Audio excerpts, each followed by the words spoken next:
Noong November 1989 sa isang pagdiriwang sa dalampasigan sa Newcastle, Australia, isang 14 years old na babae ang dumalo. Ngunit pagdating ng umaga, natagpuan siya sa dalampasigan, nakaranas ng matinding pagpaslang.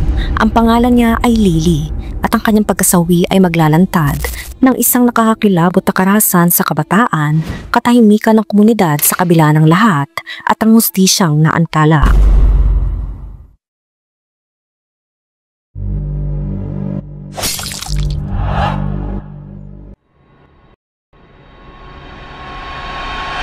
Noong November 1989, si Lee Renee Mears na kilala rin bilang Lily ay isang masayahing 14 years old na dalagita na naninirahan sa tahimik at nagkakaisang komunidad ng Fern Bay, isang payapang suburb sa Hunter Region ng New South Wales, Australia. Ang kanyang mga magulang ay sina Robin at Robert at mayroon siyang nakababatang kapatid na babae na si Jessie na ipinanganak naman noong 1983. Si Lily ay nilarawan bilang isang tipikal na teenager na nag-e-enjoy sa simpleng mga bagay tulad ng panonood ng sine, pagro-roller skate na tila isang popular na libangan para sa mga kabataan noong dekada 80. Hindi rin niya pinalagpas ang pakikipagbarkada sa kanyang mga kaibigan. Sa pag-aaral, mayroon siyang pangarap na maging isang veterinaryo. Noong siya ay nasa pagitan ng 4 at 7 taong gulang, si Lily ay nanirahan kasama ang kanyang lola, bagamat ang tiyak na dahilan ng ganitong pamumuhay ay hindi malinaw. Noong 7 taong gulang si Lily, naghiwalay ang kanyang mga magulang at noong 1983, lumipat siya upang tumira kasama ang kanyang ina at ang bagong kasintahan ng kanyang ina. Sa panahong ito, nanganak ang kanyang ina sa kanyang kapatid na si Jessie. Pagkatapos ito, ang apelyido ni Lily ay binago sa apelyido ng ama ng kanyang kapatid na nagkataong Lee, kaya si Lily ay naging Lily Lee. Si Lily ay nag-aral sa 3 magkakaibang primary school na sa Australia ay ang pag-aaral na natatanggap mula edad 6 o 7 hanggang 12 katumbas ng elementary sa Pilipinas.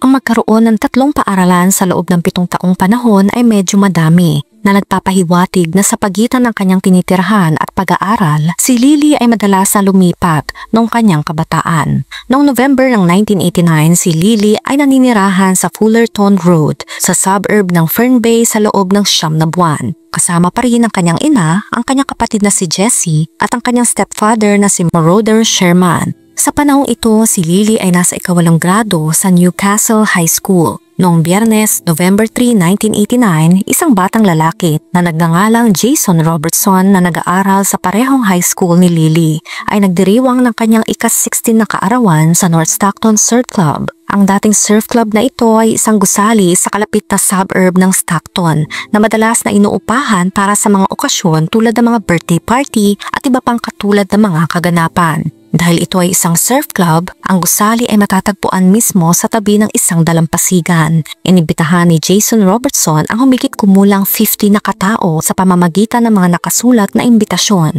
Karamihan ay mga estudyante mula sa kanyang Year 10 class na may ilang mga exception, kung saan isa dito si Lily. Iniulat na labis siyang natuwa na naimbitahan siya sa isang ika-16 na birthday party. Lalo na dahil isa siya sa ilang nakababatang babae mula sa kanyang paaralan na nakatanggap ng imbitasyon. Gayunpaman, di umano, ang maliit na grupo ng mga nakababatang babaeng ito na inimbitahan sa party ay inanyayahan sa ilalim ng masamang motibo. Iminungkahi bagamat hindi malinaw ang pinagmulan na ang ilang mga minor de edad na babae ay inimbitahan sa party ni Jason sa layuning lasingin sila at gawan sila ng hindi nararapat. Isang lokal na banda na nagngangalang Cardinal Sin ang inimbitahan din upang magbigay ng aliw sa tabing iyon. Ang 2 pinakamatandang dumalo sa party ay ang mga bouncer at ang tila adult supervisor. Ang kanilang mga pangalan ay Matthew Webster na 18 years old at Guy O. Wilson na 19 years old. Minarkahan ni Matthew Webster mga dumating sa party gamit ang isang berdeng palatandaan sa kanilang braso na nagpapahiwatig ng isang tila organisado, bagamat hindi profesional na sistema. Maari ang 2 teenager na ito ay hindi opisyal na mga bouncer, ngunit malamang na binayaran ng maliit na halaga o binigyan ng ilang inumin kapalit ng pagpapanatili ng kaayusan sa party. Ito ay sa ating palagay lamang. Sinabi ni Lily sa kanyang ina na magkakaroon ng adult supervision ang party at sa isang banda, hindi siya nagsisinungaling. Gayunpaman, siguradong hindi alam ng kanyang ina na ang adult supervision na ito ay binubuo ng dalawang nakatatandang teenager na lalaki lamang. At marahil maging si Lily mismo ay hindi ito alam. Si Lily ay inihatid sa party bandang 7:30 ng gabi at ang kanyang ina ay nagplano na sunduin siya bandang 11 ng gabi. Habang nagsisimula ang party, mabilis na naging malinaw na ito ay malayo sa isang tipikal na Sweet 16 na pagdiriwang. Sa kabila ng katotohanang sila ay menor de edad at hindi pinapayagan ng surf club, karamihan sa mga dumalo sa party ay umiinom ng alak at marami ang naninigarilyo ng isang partikular na bawal na substance. Ang iba pang mga dumalo ay nagpapakita ng pagiging malapit sa isa't isa sa party para silang may MU. Iniulat na 60 ngunit posibleng kasing dami ng 100 na katao ang dumalo sa party sa surf club nung gabing iyon. Si Lee at ilan pang mga dalagita na kanyang kaedad sa party ay binigyan ng isang bote ng Jim Beam at Coke para paghaluin pagkarating nila. Dahil sa kanyang kawalan ng karanasan sa pag-inom, hindi nagtagal, siya ay nalasing ng husto ayon sa mga saksi. Gusto ko lamang itong idagdag dahil alam kong may mga taong nanonood nito at huhusgahan si Lily. Ang kultura ng pag-inom ng alak sa Australia sa mga menor de edad ay medyo karaniwan. Gayunpaman sa ganitong mga sitwasyon kung saan ang mga menor de edad, mga batang teenager ay dumadalo sa isang party kung saan may alak, karaniwan silang napapaligiran ng mga pinagkakatiwalaang kaibigan. Dito nararamdaman nilang ligtas sila, nararamdaman nilang may mag-aalaga sa kanila. Maaring ito ang naramdaman ni Lily dahil siya ay napapaligiran ng mga batang kanyang kaedad, mga batang kilala niya. Wala siya sa labas ng bayan kasama ang mga matatandang estranghero. Maaring ibinaba niya ang kanyang depensa dahil naramdaman niyang ligtas siya. Bandang 8:30 ng gabing iyon, aktwal na nagsagawa ng inspeksyon ng pulisya sa birthday party at natagpuang maayos naman daw ang lahat. Wala tayong idea kung gaano kahusay ang kanilang inspeksyon at hindi ito masyadong detalyado. Gayunpaman, ang pagdating ng pulisya sa party ay naipaalam na ng maaga, kaya anumang alak o substance na gagamitin ay itinago muna sa mga damuhan sa labas bago sila dumating. Pagkaalis ng pulisya, narinig ng 18 years old na si Matthew Webster ang tila bouncer at adult supervisor para sa gabing iyon na nagsasabi sa isa pang dumalo sa party, lalasingin natin si Lee at lahat tayo ay may gagawin sa kanya. Sa puntong ito, isa sa mga 15 years old na lalaki na dumalo sa party noong gabing iyon na hindi kailanman pinangalanan para sa legal na kadahilanan, ang nagbitiw ng isang verbal na pahayag tungkol sa kung ano ang balak niyang gawin kay Lily. Pagkatapos ay natagpuan niya si Lee na sa puntong ito ay nasa antas na ng kalasingan kung saan nahirapan siya maglakad at nangangailangan ng tulong. Dito inihatid niya si Lily pababa sa dalampasigan. Bumalik si Lily mula sa dalampasigan pagkatapos ng ilang sandali, nakitang-kita ang pagkabalisa. May pulang likido na tumutulo sa pagitan ng kanyang mga binti. Bago ang gabing ito, si Lily ay birhen pa. Umiyak si Lily at nang makaawa sa ibang mga dumalo sa party para humingi ng tulong. Sinasabi sa ilang nakinig sa kanya na siya ay pinagsamantalahan sa dalampasigan. Marami ang hindi pumansin sa iyak ni Lily, lalo na ang mga lalaki na karamihan sa mga dumalo sa party dahil hindi nila alam kung ano ang gagawin tungkol sa isang 14 years old na dalagita na nasa gayong pagkabalisa at hysterical na estado. Narinig din si Lee na nagsasabi sa isang kaibigan na siya ay buntis daw at naglalabas ng pulang likido. Pagkatapos ay sinabi niya tungkol sa 15 years old na hindi maaring pangalanan. Tinatanong niya ako, galit ako sa kanya. Si Matthew Webster na mas maaga na nagmungkahi tungkol kay Lily na may gagawin daw sila sa kanya ay tumugon sa sitwasyon sa pamamagitan ng pagsasabing medyo lasing na siya, bakit hindi na lang tayong lahat? Samantalang ang isa pang tila bouncer para sa gabing iyon na si Guy Wilson ay inakbayan si Lily na noon ay hysterical at balisana. Ito ay nagbitiw ng isang hindi naaangkop na mungkahi kung ano ang dapat nilang gawin na magkasama. Tinanggihan ni Lee si Wilson. At bilang tugon, sa labas ng surf club, itinulak ni Wilson si Lee sa lupa. Isipin mo na lang, isang 19 years old na lalaki na nasa hustong gulang ay tinanggihan ng isang 14 years old na dalagita at biglang naging ganon ka-agresibo. Gayunpaman, matapos itulak sa lupa ni Wilson, napaligiran si Lee ng isang grupo ng humigit kumulang 10 lalaki na dumalo sa party, kabilang ang 18 years old na si Matthew Webster. Dinuraan, sinipa at binuhusan ng beer si Lee. Bagamat may mga saksi sa nangyari, walang sino man ang nagtangkang mamagitan o pigilan ang nangyayari. Ang ilan ay kalaunang nagsabing natakot silang makialam, ngunit ang iba ay hinikayat pa ang malupit na pag-atake. Ang pananakit ay tumagal na humigit kumulang 5 minuto bago tuluyang tumigil ang grupo ng mga lalaki. Isang bugbog sarado na si Lily ang hirap na umalis. Ngunit bago iyon, naghagis siya ng isang walang lamang bote ng beer sa grupo at ito'y sumablay. Pinulot ni Guy Wilson ang bote na inihagis ni Lee at binalik ito sa kanya. Nagpatuloy si Lee sa pagtakbo pabalik sa loob ng surf club kung saan nagpapatuloy pa rin ang party upang humingi ng tulong o proteksyon mula sa grupo ng mga lalaki na sumunod sa kanya pabalik sa mataong surf club. Dito, patuloy pa rin hinaras ng grupo si Lily. Mahirap maunawaan kung bakit sa puntong ito walang sino man ni isang tao ang naisipang mamagitan, tumawag sa pulisya o kahit tumawag sa kanilang mga magulang o sa mga magulang ni Lily. Isang bata sa party ang inatake at at literal na walang sino man ang pumigil dito. Maari kung ito ay isang uri ng sitwasyon ng pananahimik dahil sa ito ay isang birthday party kung saan nangyayari ang mga bagay na hindi dapat mangyari o marahil walang nakialam dahil ayaw nilang maging susunod na biktima.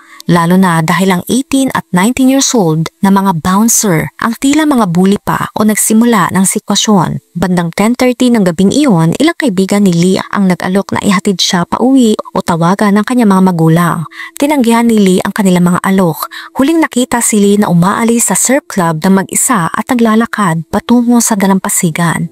Pagkalipas ng 20 minutes, dumating ang kanyang stepfather na si Brad Sherman upang sunduin siya mula sa party. Una, hinanap ng lalaking ito si Lee at ilang iba pa na tumulong sa paghahanap. Ngunit hindi siya matagpuan kung saan. Kalauna, nagpasya ang kanyang stepfather at ang ina ni Lee na si Robin na malamang daw na si Lee ay natulog na sa bahay ng isang kaibigan para sa gabi o posibleng natutulog sa isang lugar sa dalampasigan na medyo karaniwan sa mga surf club party. Nagpasya silang ipagpatuloy ang masusing paghahanap kinaumagahan.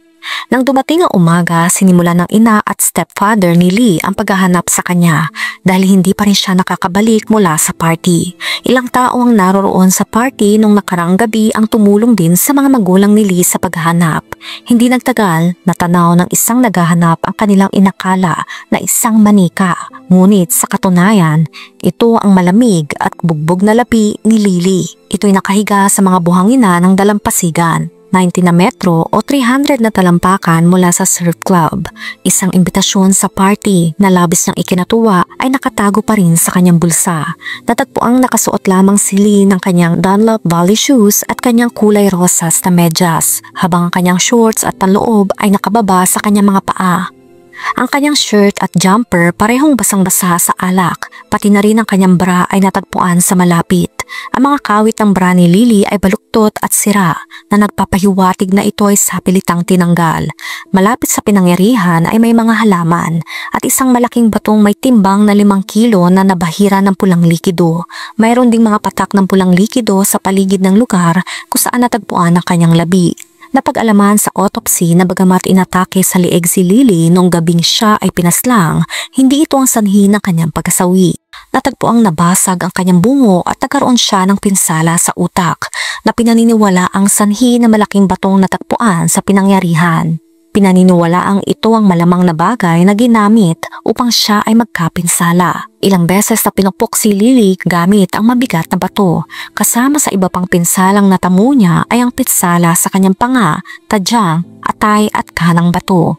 Ngunit ang huli sa mga pinsalang ito ay kinabibilangan ng malaking marka at pagkapunit ng kanyang maselang bahagi. Nakaramihan ay sanhi ng isang matigas na bagay na pinaniniwala ang isang bote ng beer.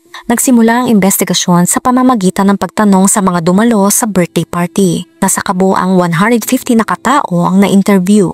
Di nagtagal, 3 sa mga teenager na dumalo sa party ang naging suspect. Ito ang hindi pinangalan ng 15 years old na nagsabi sa kanyang interview sa pulisya na ang nangyari sa pagitan niya at ni Lily ay consensual o ginusto nila ito parehas. Ang 2 iba pang suspect ay ang nakatatandang mga lalaki sa party. ang mga bouncer, ang 18 years old na si Matthew Webster at ang 19 years old na si Guy Wilson. Sa una ay tinanggi ni Guy Wilson ang anumang pagkakasangkot sa kanyang interview, ngunit di nagtagal ay inamin niyang itinulak niya si Lily sa lupa. Matapos siyang paalisin at nakibahagi siya sa pagdura at pagsipa kay Lily. Inamin naman ni Matthew Webster na siya ay bahagi ng grupo ng mga lalaking ito na pumalibot at sumalakay kay Lily. Kapansin-pansin, wala sa iba pang mga lalaki sa grupong ito na ayon sa mga saksi ay humigit kumulang 10 ang naging suspect. Sinabi ni Webster sa pulisya na balak din niya makipagtali kay Lily noong gabing iyon, ngunit sa huli ay hindi niya ito ginawa.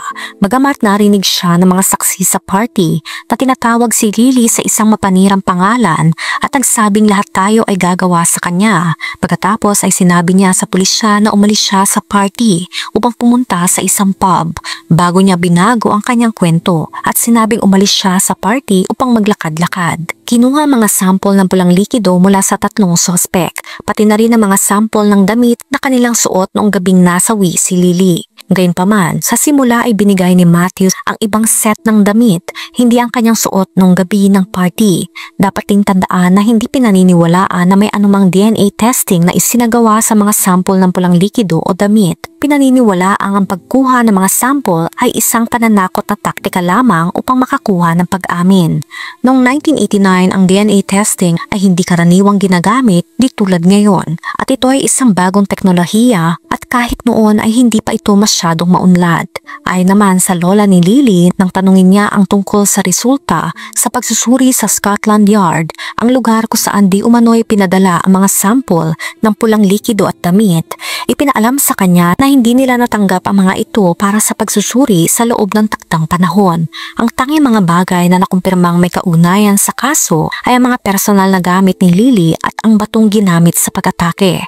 Habang iniimbestigahan ng kaso, kumalat ang mga chismis sa Stockton at ang mga dumalo sa party ay nagsabing nabuhay sila sa takot na baka maakusahan silang bilang pumaslang. Walang gustong magsalita o lumantad at bumalot ang katahimikan sa maliit na komunidad. Ang mga nasa party ay nanatiling tikom ang bibig. Sinabihan ng mga magulang ang kanilang mga anak na huwag magsalita at sino mang babaeng dumalo sa party ay nabuhay sa takot na baka maranasan nila ang parehong kapalaran ni Lily kung sila man ay magsasalita.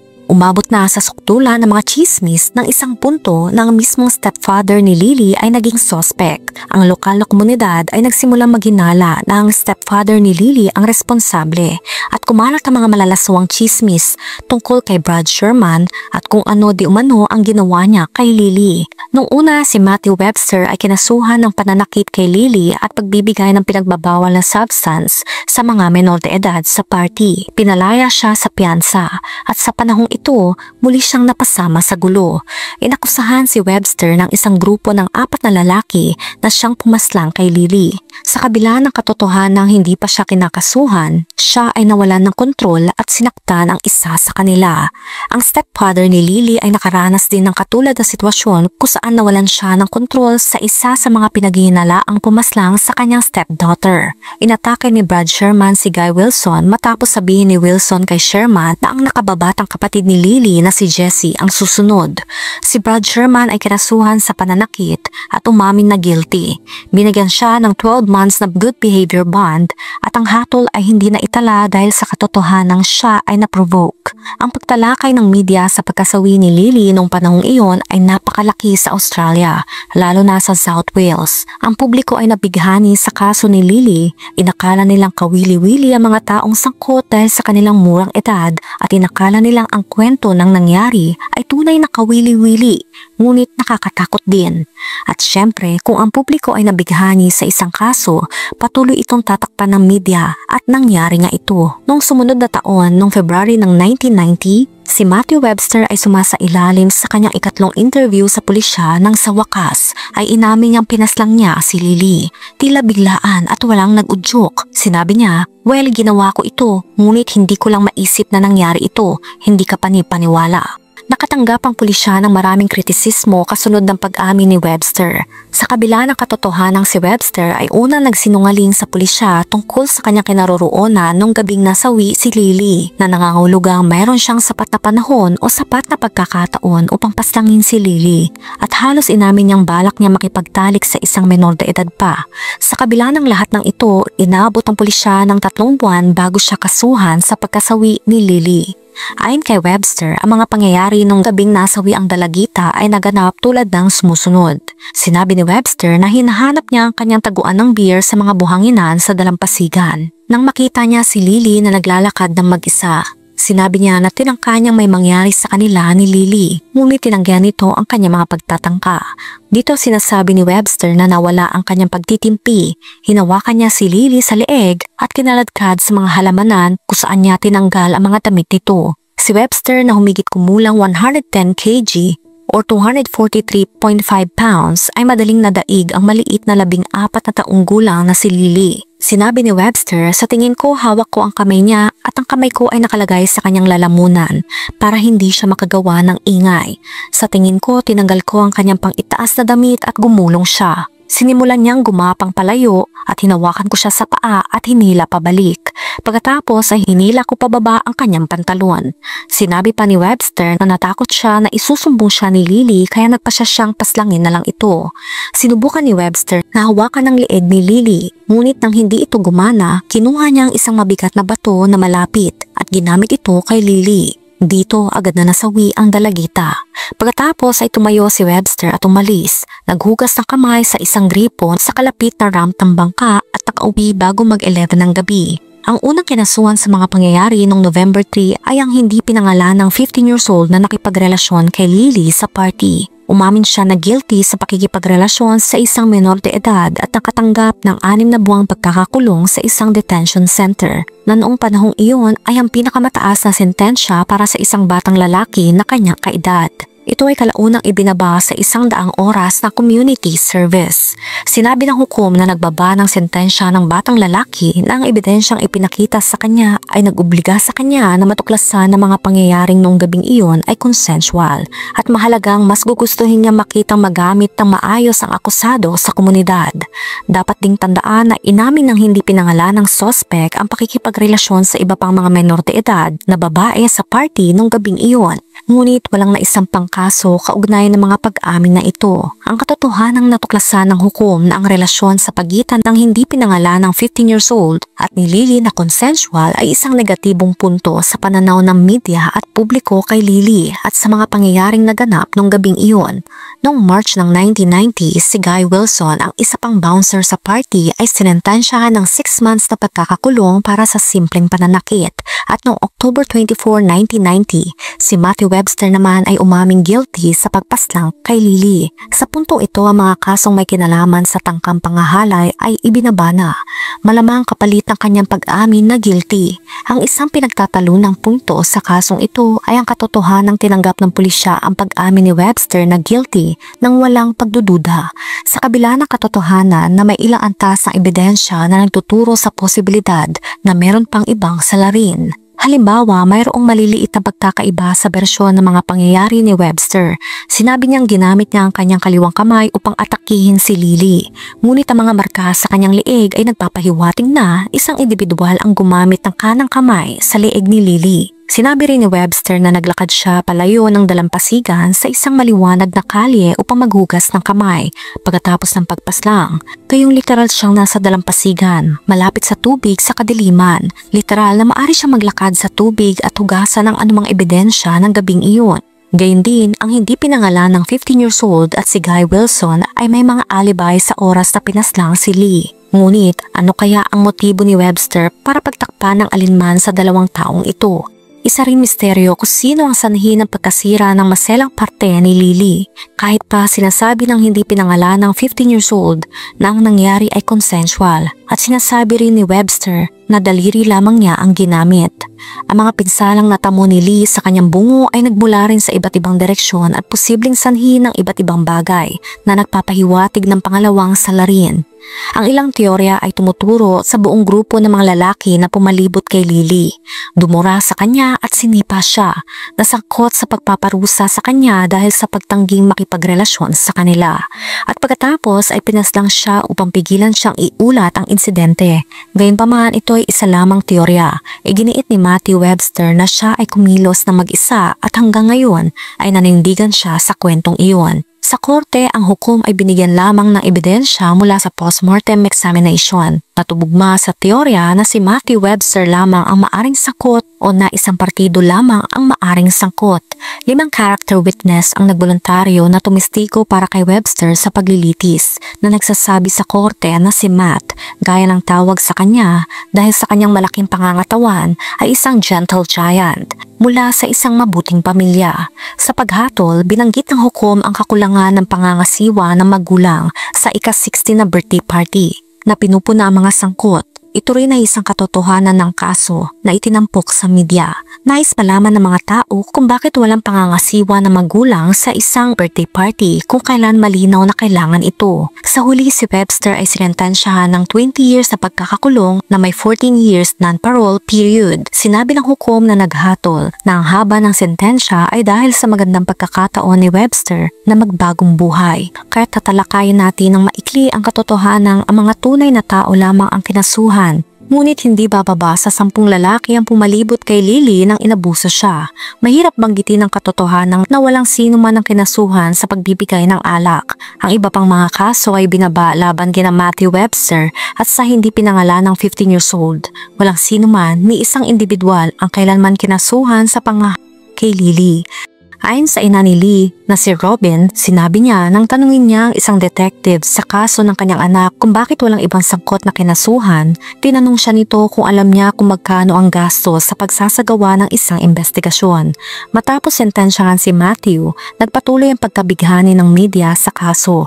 Sa kasamaang palad, negatibong inilarawan ng media si Lily pagkatapos ng kanyang pagkasawi, na maraming naniniwala na siya ang may kagagawa ng lahat. Gaya ng nabanggit ko kanina, kaugnay ng hindi pinangalan ng 15 years old, ang katotohanang tinawag ng hukom na consensual ang kanilang relasyon sa kabila ng mga salaysay ng saksi na nagtuturo sa kabaligtaran. Ito ay nagtulak sa marami na tawagin si Lily sa isang mapanirang pangalan para sa babae. Marami ang naniniwala na ginusto niya ito. Nakakadismaya talagang isipin ang mentalidad ng publiko noon. Talaga bang ganoon sila kainosente o sarado ang isip nila noong 1989? Siya ay 14 years old lamang, isang dalagita, isang bata. Labis na binaliwala sa media kung gaano nagdusa si Lee nung gabing iyon at kung gaano kalupit at marahas ang pag-atake. Ganap na binaliwala ng media iyon at pinabura ng isang kwento na nagpapakita kay Lee bilang isang masamang babae. Ang kwento ni Lily ay marahil isa sa pinakamasahol na kaso ng victim blaming sa Australia at pangkahang isang kahiyahiyang sandali sa kasaysayan ng kanilang media. Noong June ng 2004, ang 33 years old na si Matthew Webster ay pinalaya sa parol. Pagkatapos ng kanyang paglaya, hindi siya pinahintulutang tumira sa Stockton sa loob ng 6 na taon. Naglabas ang pahayag ang pamilya ni Lily noong panahong iyon na nagsasabing wala silang masamang iniisip kay Webster at hinilingan siya ng swerte sa muling pagtatag ng kanyang buhay. Gayunpaman, bago matapos ang 2004, nilabag ni Webster ang kanyang parol nang siya ay arestuhin dahil sa pananakit. Nag-claim siya ng self-defense at pinalaya mula sa bilangguan noong May 2005 dahil sa kakulangan ng sapat na ebidensya. Gaya ng nabanggit ko kanina, ang pagtalakay ng media sa pagkasawi ni Lily noong panahong iyon ay napakalaki sa Australia. At 4 na taon matapos ang kaso ay naging napakasikat sa Australia na nagbibigay ng inspirasyon ito sa isang theatrical show at pelikula noong 1992. Ang theatrical show na ay Property of the Clan ay unang ipinalabas sa Newcastle, New South Wales. Ang pamagat nito ay isang CP mula sa paglilitis tungkol sa psychological report ni Webster. Pagkalipas ng ilang taon, ang palabas ay pinalitan ng pangalang Black Rock. Ang palabas ay nanalo ng ilang mga parangal at itinanghal sa maraming paaralan sa lugar bilang isang babalang kwento para sa mga kabataan. Hindi nakakagulat, gayunpaman na ang mismong paaralan ni Lily, ang Newcastle High, ay hindi pinahihintulutang itanghal doon ang palabas. Noong 1997, ang adaptation sa pelikula ng dula ay inilabas na may parehong pangalan. Gayunpaman, dapat tandaan na tinutulan ng pamilya ni Lily ang produksyon ng pelikula dahil negatibo ang paglalarawan kay Lily sa pelikula. Bagamat sinabi ng mga filmmaker na ang pelikula ay hindi partikular na tungkol kay Lily, ginawa pa rin ng mga filmmaker ang bahagi ng pelikula sa Stockton na labis na tinutulan ng komunidad. Gayunpaman, hindi naging matagumpay ang pelikula. Nakakuha ito ng average na mga review at hindi maganda ang ipinakita sa takilya. Ngunit ang pagkasawi ni Lily ay tinuturing na bangayong isang celebrity.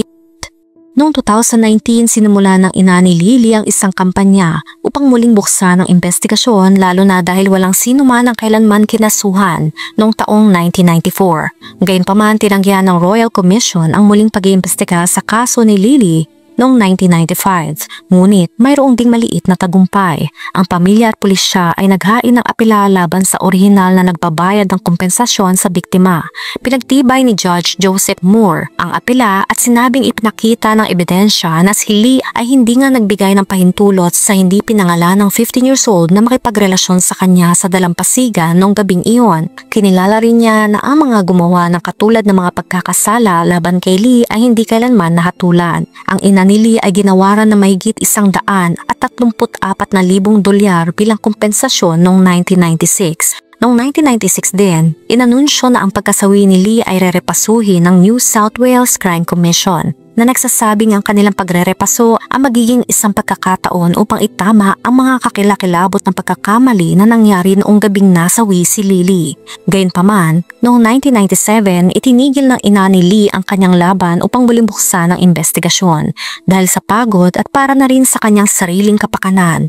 Noong 1998, inilabas ang mga resulta ng pagrerepaso at natuklasan nito na ang sinabi sa korte tungkol sa gabing nasawi si Lee ay totoo sa kung paano naganap ang mga pangyayari noong gabing iyon. Naniniwala ang kanilang pagrerepaso na si Webster ay kumilos na mag-isa at walang dapat isang pangkaragdagang kaso. Hindi tinugunan ng pagrerepaso ang mga pagkakaiba ng pag-amin ni Webster o ang katotohanan ng kakaunti lamang ang forensic testing na nangyari. Sa konklusyon, walang natagpuang bago o radical na pagrerepaso. Pinaniniwalaan na ang dating sinabi ng lahat ng sangkot ay ang paraan kung paano nangyari ang mga bagay, bagamat pinunan nito ang ilang mga pamamaraan ng pulisya sa investigasyon. Tunay nga ang victim blaming ay matagal nang nakaugat sa ating lipunan. Ngunit tandaan natin, walang sino man ang humiling na maging biktima. Ang sisi ay palaging sa gumawa ng mali, hindi sa taong nasaktan. Maging mapanuri tayo sa ating mga iniisip at sinasabi. At sama-sama nating itaguyod ang isang lipunang may respeto at tunay na pagmamalasakit sa bawat isa. Ikaw, anong masasabi mo sa kwento natin ngayon? Let me know sa comment section. Kung nakaabot ka sa video na ito ay maraming salamat. Huwag kalimutan mag-like, share, subscribe, and turn on the notification. Ingat ka palagi! Ciao!